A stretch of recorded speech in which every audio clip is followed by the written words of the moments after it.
Assalamualaikum dan salam sejahtera. Bertemu lagi dalam siri video KK. Moga saudara-saudari terus gigih untuk mencapai kecemerlangan.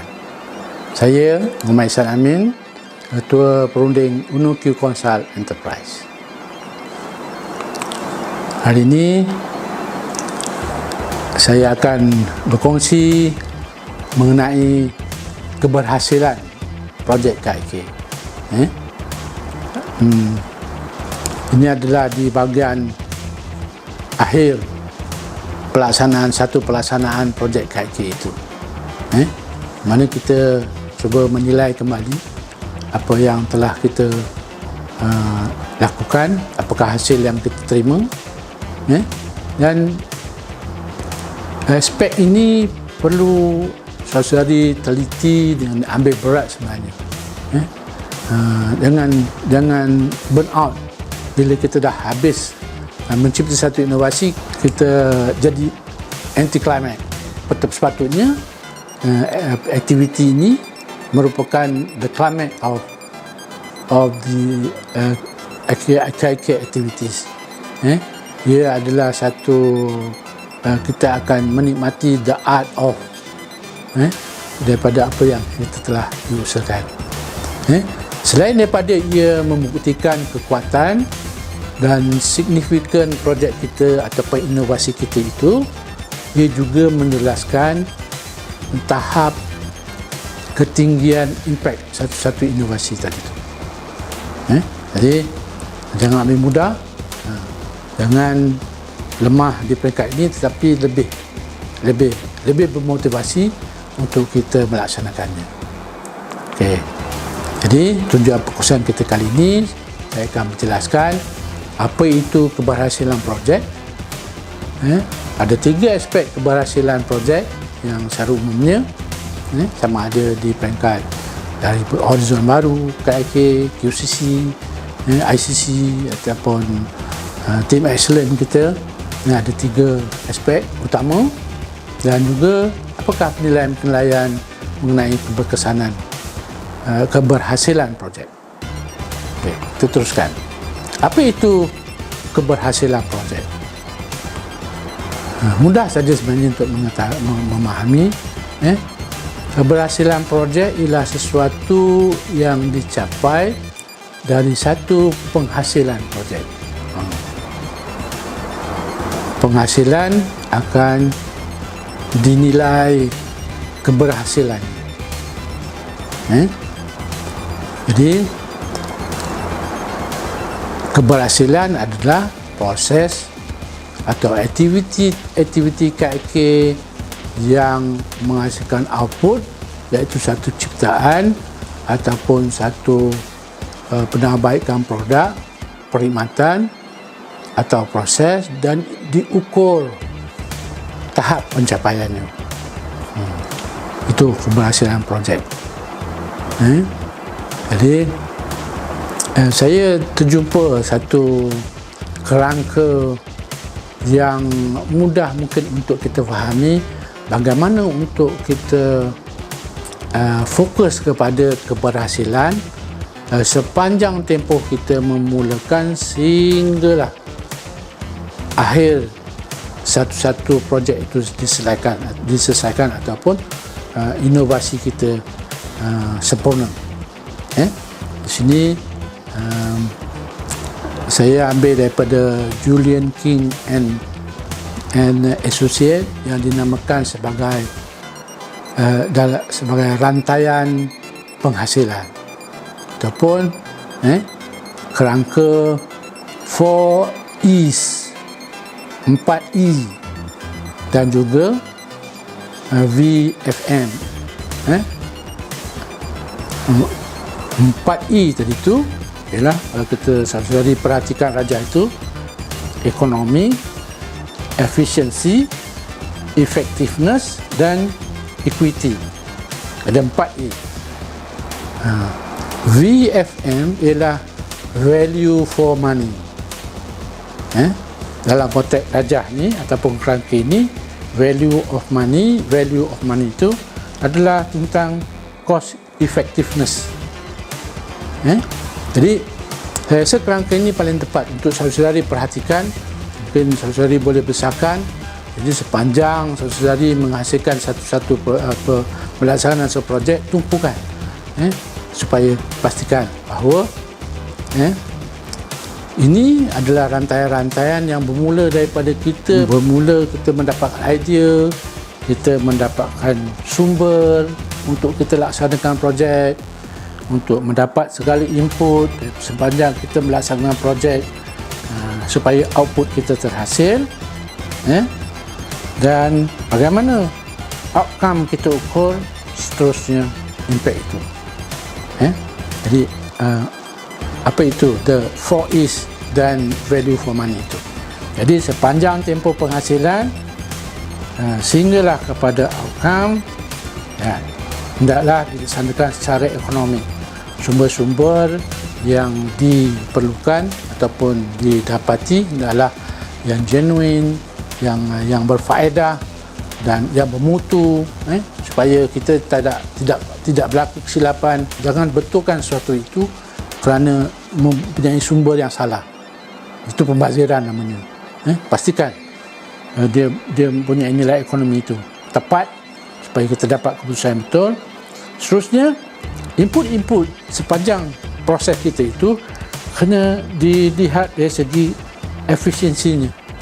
Kita laksanakan dengan cekap. Tidak ada pembaziran, tidak ada perulangan, tidak ada walaupun perulangan perlu ada, tapi ada sepatutnya berlaku. Kita kena cekap melaksanakannya, laksanakan yang betul, dan supaya output itu menunjukkan, memberi keberkesanannya di peringkat outcome dan impact tadi tu. Kita kena laksanakan secara ekonomi, sumber yang ekonomi dilaksanakan secara cekap dan supaya ia berkesan. Seluruh proses ini menggambarkan VFM tadi tu, atau value of money tadi tu, cost of effectiveness ataupun cost keberkesanan cost. Dan dalam konteks ini, dalam aspek nilai juga harus kita beri, terutama dalam cuma perlu kita perhatikan. Apakah ciptaan nilai yang boleh yang terhasil daripada proses-proses ini, ialah soal kesaksamaan itu, the equity or sharing outcome kita, ataupun sharing outcome kita supaya ia memberi impact yang sewajarnya dalam skup yang lebih luas ataupun dalam tempoh yang panjang. Jadi terutamanya dalam memastikan aspek-aspek yang lebih jelas dan lebih meyakinkan dalam konteks input dan output ni haruslah dinilai dengan kuantitatif, secara kuantitatif, supaya orang lebih jelas. Kalau kita kata secara subjektif tu mungkin tidak orang kata keyakinan penerima itu tidak begitu tinggi berbanding dengan penilaian ataupun ukuran secara kuantitatif.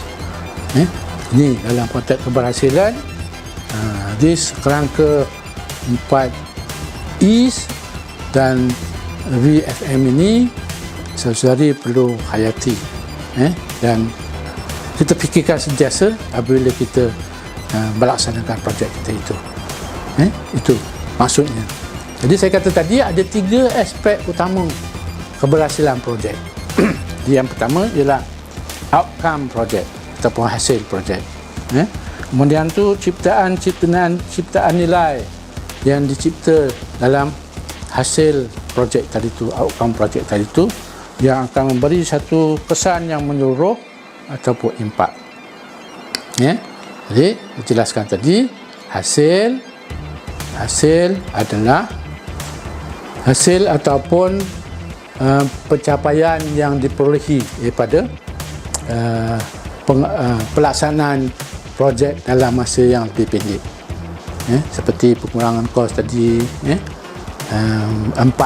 empat objektif kualiti tadi tu, 2 pengurangan kos, meningkatkan tempoh proses, meningkatkan produktiviti dan meningkatkan kepuasan pelanggan. Atau di peringkat antarabangsa dia ada singkatan PQCDSM. Bagaimana kita nak meningkatkan produktiviti, bagaimana kita nak meningkatkan kualiti, adakah dia meningkatkan kualiti, adakah kita meningkatkan tempoh delivery, adakah dia meningkatkan aspek-aspek safety, adakah meningkatkan moral keseluruhan ahli dan juga pekerja. Itu adalah outcome yang ataupun perkiraan faktor-faktor ataupun ciri-ciri yang perlu kita ukur ataupun kita capai. Kemudian ciptaan nilai ataupun value creation, itu cakap jauh lah. Itu kadang-kadang orang kata dia adalah faedah tidak ketara yang diperolehi daripada pelaksanaan projek atau penghasilan projek tadi tu, yang tercipta ataupun yang diterima oleh pengguna atau sebagainya. Adakah dia boleh mencapai kehendak, cita rasa kehendak manusia, nilai keselesaan contohnya, dan juga mencapai kesejahteraan, terutamanya nilai-nilai keselamatan.